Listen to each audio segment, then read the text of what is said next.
everyone. Today I am going to discuss about our brain, neuron and the action potential.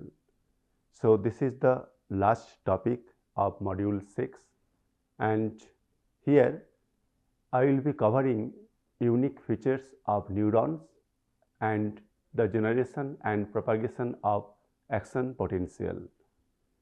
So neurons are present in our body and it play very important role, and particularly neurons are very specialized cells. Like last 3-4 lectures I discussed about many different types of cells, but I never talked about neurons, particularly cells present in huge number in our brain as well as throughout our body. So if you see like our brain is very complex machine, complex organ, we can say, also part of our body.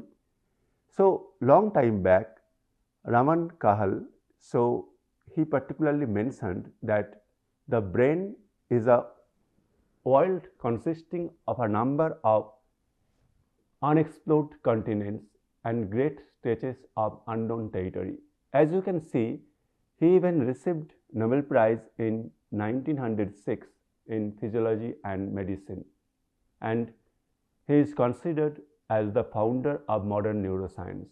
So I would say more than 100 years gone, and lot of understanding and improvements happen in the field, but still today also the brain is very much unknown to us.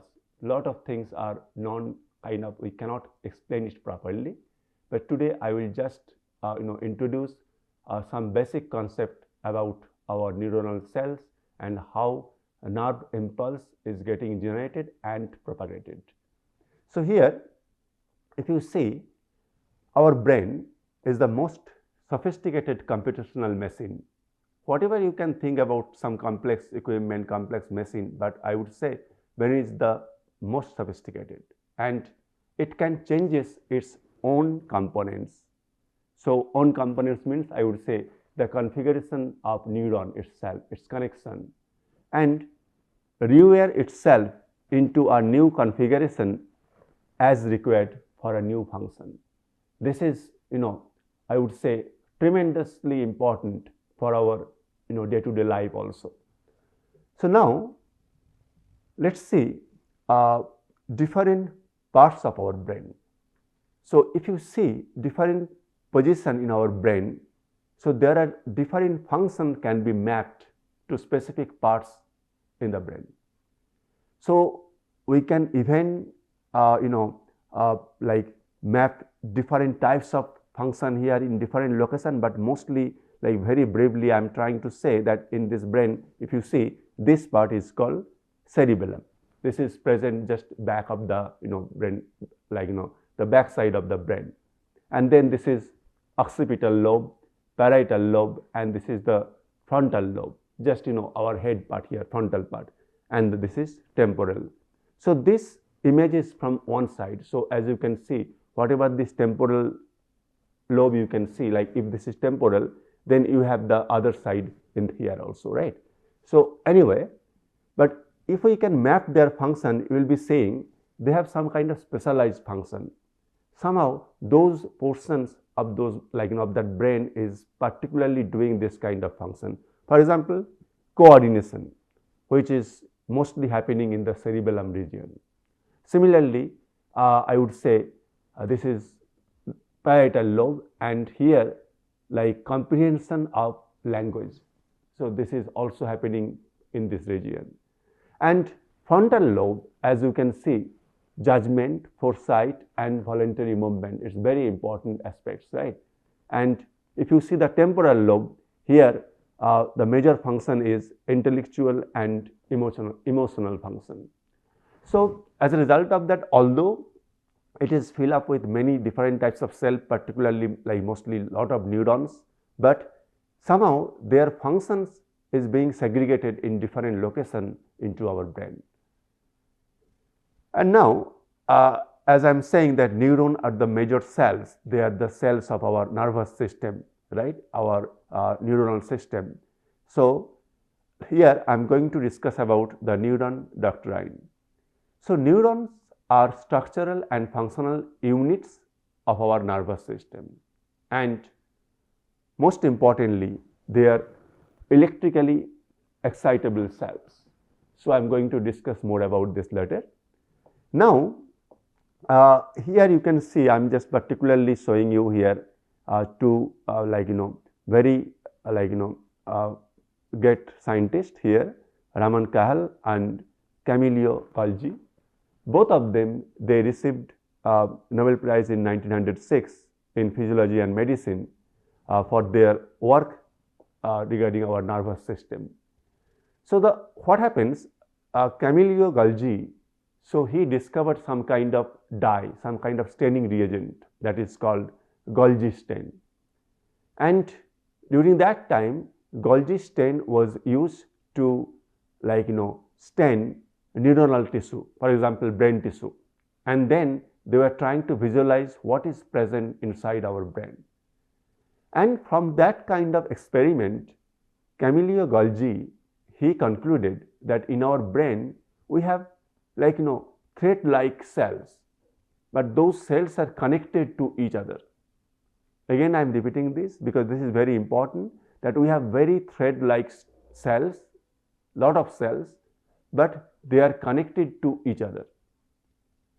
On the contrary, if you see Raman Kahal, so he also used the same stain, the Golgi stain, which was discovered by Golgi, but he concluded, no, those cells are thread-like cells, but somehow they are not directly connected.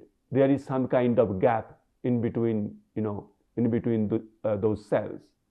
And also he draw that, this is kind of hand drawing by Raman Kahal. So, and he is mentioning, so this is the cell, this is cell. So they have lot of branches, and this is the particularly cell body, but those cells are not directly connected. And today we know that yes, neuronal cells, they are not directly connected like blood vessel, not like that. Rather, they have some kind of gap in between two cells. So now, if you see just one neuron here, I would say the function of a neuron depends on its elongated structure. So if you see here, here we are showing that one neuronal cell, and particularly this portion here, this is cell body. So here you can see the nucleus here. So this is our nucleus present in this cell, and then all other cell organelles are also present, just like in other cells. And then we have dendrites. This is a spine-like projection, and they have a lot of branches also. And this is the very long portion of a neuronal cell. This is called axon. Interestingly, this axon can be sometime 1 meter in length. See, 1 meter. So it can be less than 1 millimeter to 1 meter in length. So size varies a lot actually. So particularly if I mention here that some nerve cell, like the longest nerve cell in our body is, in human body is sciatic nerve. Sciatic nerve. So this start just from our lower back, and it is going through our leg towards the back side, and it is very long nerve. And sometime that you might have heard that sciatic pain. So some kind of compression, some kind of pinch related to some injury related to this neuron, it might give you a lot of pain. That is called sciatic pain. So, and this nerve is called sciatic nerve. But anyway, what I am trying to say here, that the length of these nerve cells, they vary a lot. That is here major point. And now if you see, all nerves are not that big. For example, like the point is, whatever the decision making is happening, this is in our brain. I already mentioned that brain, right? So, but even if you pinch here, for example, in finger, like here, if you pinch, then quickly we can understand that. And this is not always true that the single nerve directly carry this information to our brain. Rather, I would say in most of the cases, like multiple neuronal cells, they are connected to each other, although they are not physically connected, but somehow they are connected. So they can like take the information from the particular site to our brain. And if you see something like this here, so now intentionally I am showing you two neuronal cell. So this is the first cell and this is the second cell, for example. So and then you can see this is cell body and axon here, and this is the another cell here. So we say that this is also cell body, this is cell body, and here this is synapse. So synapse means the connection between these two neurons. So as you can see in the first neuron, so these are the synaptic terminal. At the end of axon, you have some kind of branches, that is synaptic terminal, and that is somehow making some connection with the dendrons of the next neuron. The next neuron after the synaptic junction, we say that is the postsynaptic cell, just to refer it, and the previous cell should be, in this case, the cell number 1, whichever whatever I mentioned, that should be the presynaptic cell. Some event is happening here, and this neuron receive this signal, and it is flowing like this, and through this synaptic junction or the synapse, it will it will go into the next neuron. So that's why we are saying this is the presynaptic, so before the synapse, and this is the postsynaptic cell, and this way the information will flow. But the point is how the information will flow. That is the major question which I am going to discuss today. So now, but already I mentioned that these cells are electrically excitable cells. So now I am going to mostly discuss about the electrical activity of neurons, particularly the nerve impulse and action potential. So now if you see, our brain function depends on stimulus response pathway. So if I try to explain you that environmental stimulus activates receptors present on sensory neuron.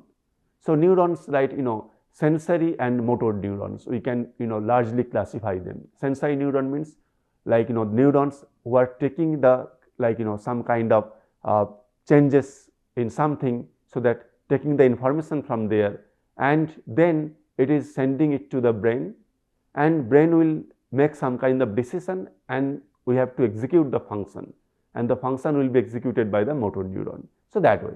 So anyway, if I try to draw it in a in a simple way, so it will be much clear to us. So here, for example, if I mention here this is, just imagine that we have a glass of water. Okay, so this is cold water during a hot summer day, cold water. And now I would say this cold water is now a stimulus, right?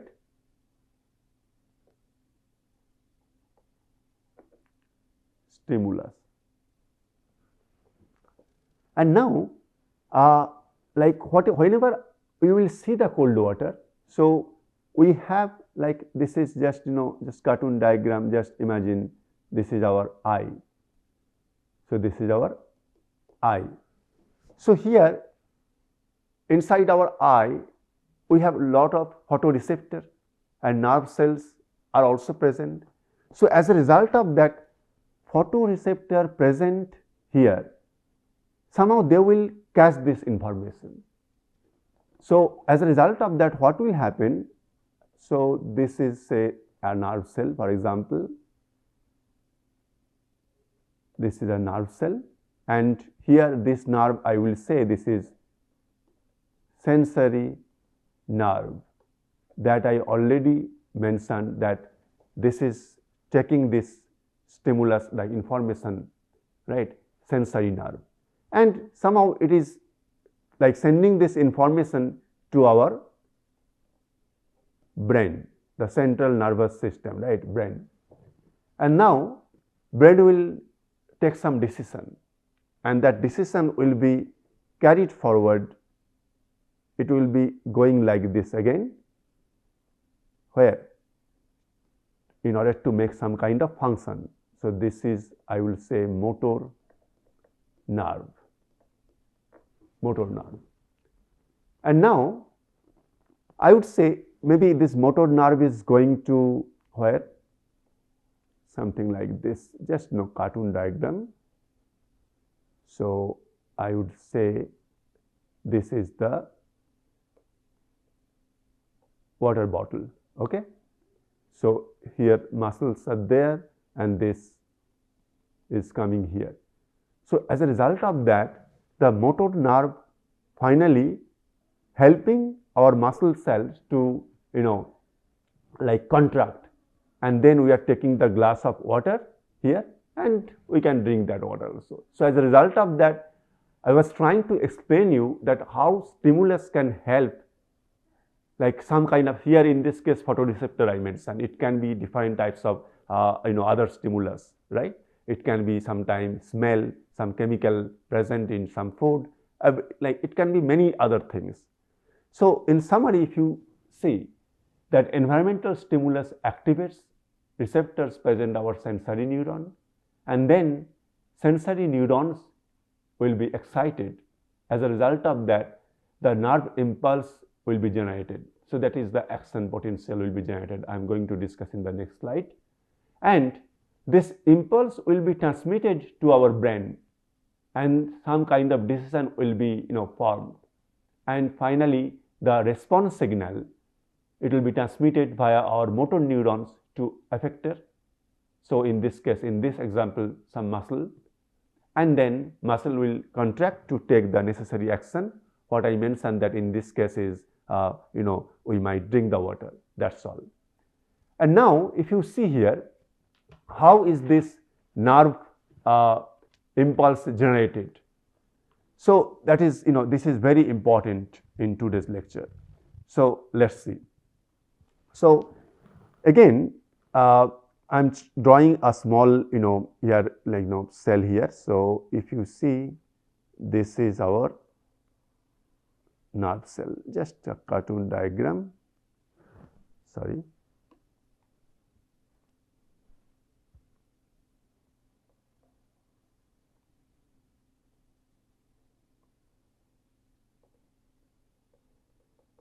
Okay. So this is our cell body, and this is axon. This is nucleus present in the cell body. So this is a nerve cell.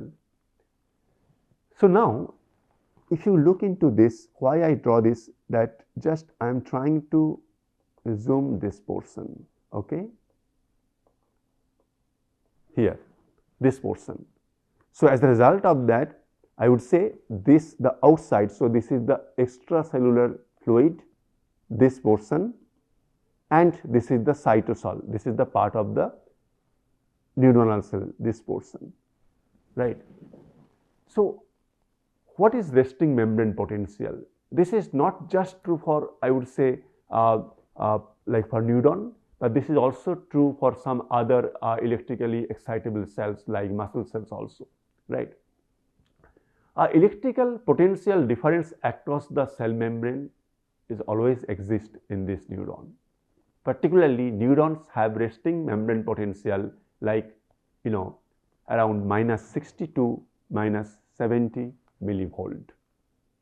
So how it is maintaining? So if you see here, like briefly if I say that inside the neuron, if you see inside the neuron, we have more potassium ion and less sodium ion inside the neuron, and outside the neuron we have more sodium ion and less potassium ion. So just opposite.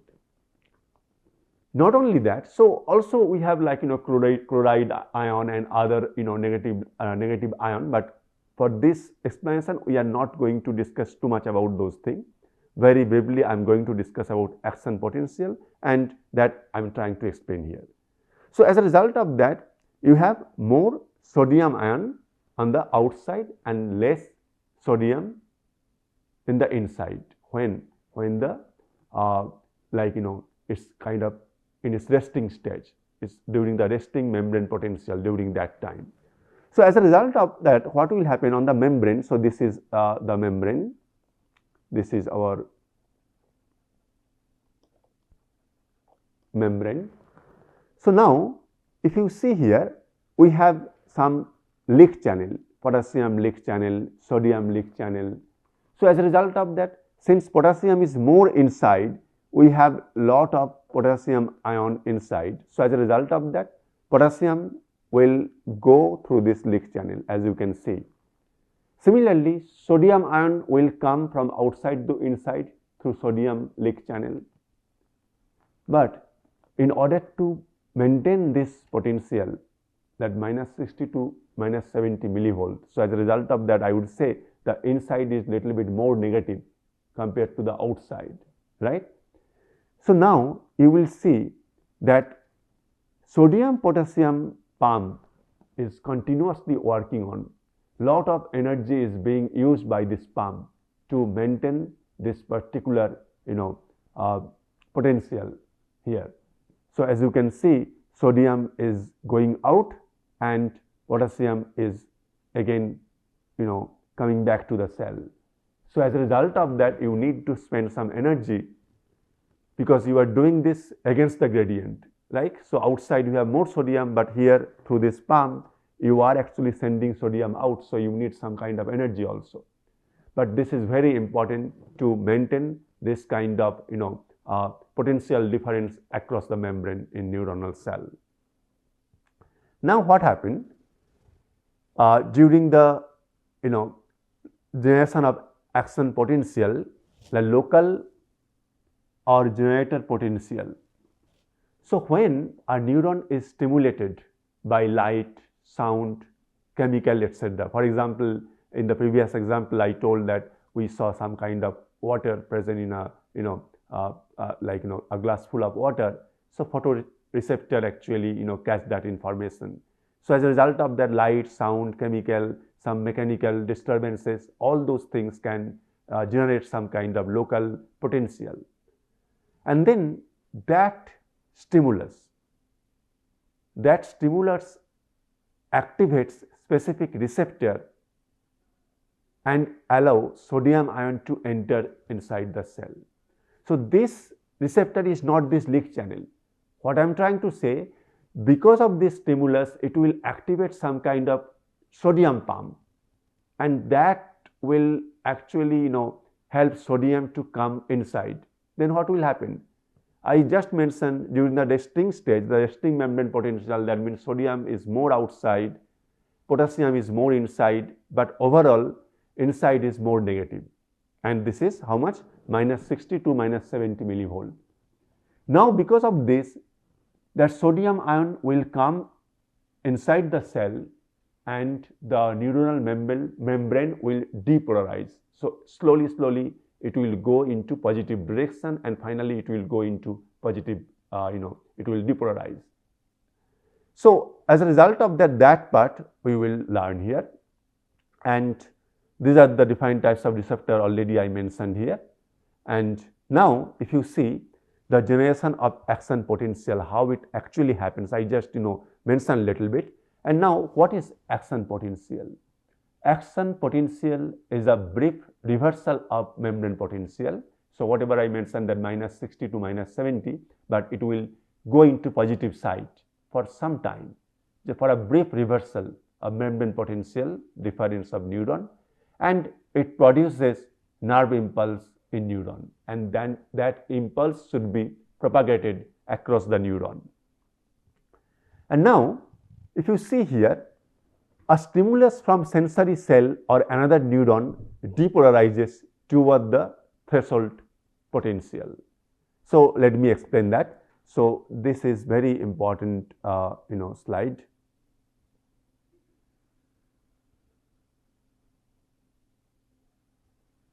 So something like this. In x-axis I am putting here time, and in y-axis this is millivolt. And now just I am putting some lines so that it will be easy for me to explain like this. So if I say this is minus 70 millivolt and this is minus 55 millivolt, and here it is 0, and here somewhere here it's plus 35 millivolt. Okay. Now during the resting potential it's something like this, like minus 70, as I already mentioned, minus 65 to minus 70 millivolt. Now what will happen? Because of some stimulus, it will go like this, it will go like this, and this is the threshold level, threshold level, so that when the potential difference is minus 55 millivolt, then you will be seeing that it is going very quickly like this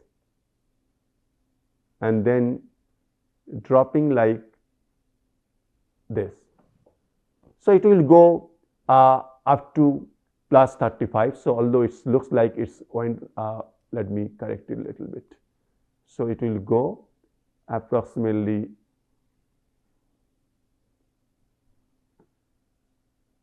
so as you can see here, this is the threshold point, and now here depolarization is happening. As you can see that the potential, the millivolt, it is going above 0, and here it's maximum at 4, and this is here like number 5 here, this is the repolarization. That means during that time again the polarization is changing. So this I would say repolarization,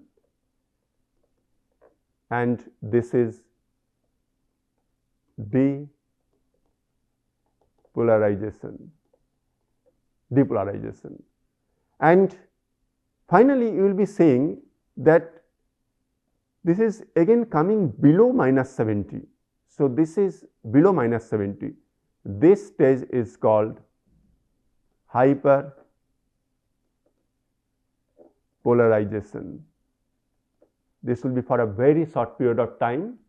So during that time again this same cell will not be excited, and quickly it will come into again resting potential level. This is 7.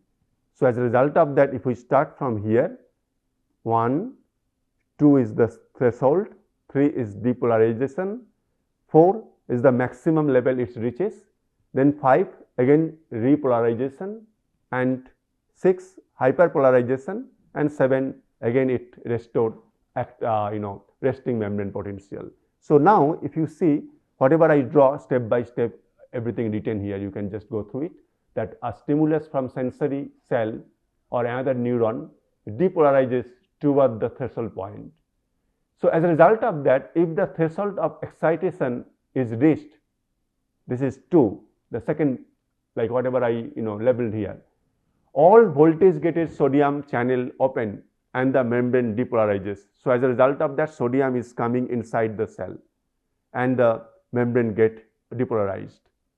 And then at the peak of action potential, which is labeled by number 4 here, during that time the K plus channel will also open and the K plus ion begins to leave the cell.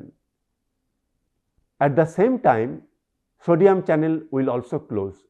So as a result of that, if the sodium channel is closed, this is not coming inside anymore, but potassium is going outside the cell. then what will happen? Then again the membrane will be repolarized. Again it will come down. But the thing is, if the potassium ion live little bit more, then it will be hyperpolarized, which is actually happening. As you can see, the membrane becomes hyperpolarized as K plus ion continues to leave the cell, and the hyperpolarized membrane is in a refractory period and cannot fire, like so, need to wait for a little bit of time, and then K plus channel close, and the like sodium potassium channel, whatever I discussed, it will again restore the restore the potential, resting membrane potential, that minus 70 millivolt. So this way some kind of electrical activity is happening. This is called action potential, this pipe. Now this will migrate to the neurons. This will migrate to the neuron, because neuron, as I mentioned, is very long. In addition to that, like for a long neuron, it has some kind of insulator, which is called myelin sheath. So myelin sheath actually covering the the neuronal action in such a way that the signal will not be lost easily. So it can go very fast, very rapidly, and so that way neuron helps to bring this, or I would say propagate this nerve impulse or action potential through the neuron, and it can also be sent to the next neuron. So here one important thing should be mentioned here, that all or none law. That means if the local potential reaches the threshold here, so then neuron fire at its maximum voltage, but if threshold is not reached, neuron does not fire. Okay, so that means this is all or none law. And now whatever here, the sodium channels are very important, right? So there are some, as you can see here, some chemical like tetrodotoxin. So this is naturally found in some, mostly some marine organism. For example, this is pufferfish, and it is also available in some, octopus, sometime in some jellyfish. So they have this kind of toxin. This is very, potent neurotoxic, agent, and it blocks sodium channel. So as a result of that, it is creating a lot of problem, like it's kind of poison. And lidocaine, this is, I would say, a weak reversible blocker of this sodium channel, which we used as local anesthetic for dental surgery, lidocaine. So this is for only for, I would say, few minutes to few hours. It will, it will not be, it will be on effect, and then after that everything will be fine, because it is reversible blocker of this sodium channel. Now this is the last thing to discuss. Whatever I mentioned, that this action potential, this electrical activity, it is going through the axon, for example, right, through the nerve cell. But nerve cells are now somehow, they are not continuous. They have some gap in between, as I mentioned at the beginning. So as a result of that, if you see that synaptic transmission by neurotransmitter, that means at the end of a neuron, at the end of an axon particularly, like some neurotransmitter will be secreted from that axon end, and that neurotransmitter will bind to the next neuron, or I would say the postsynaptic neuron, and that neurotransmitter will again open some channel, and that will create or generate some action potential again in the next neuron.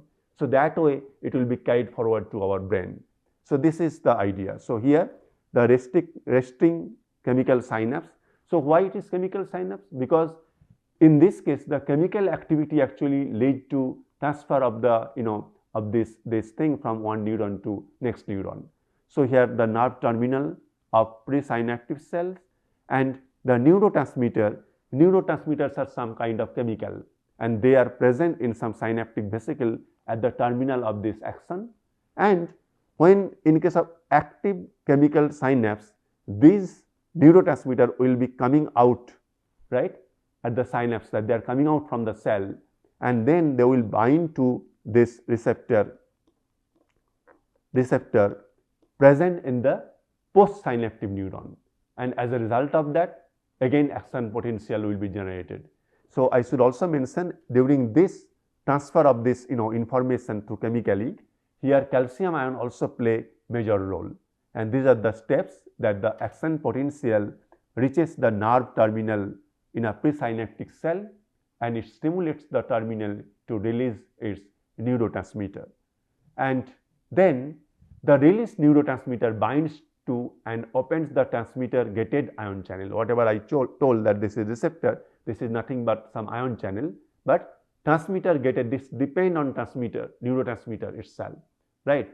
So transmitter gated ion channel concentrated in the plasma membrane of this post-synaptic target cell. So here this is the post-synaptic cell, here post-synaptic cell, and then the next step is the resulting ion flow alter the membrane potential of the postsynaptic membrane, thereby transmitting a signal from the excited nerve.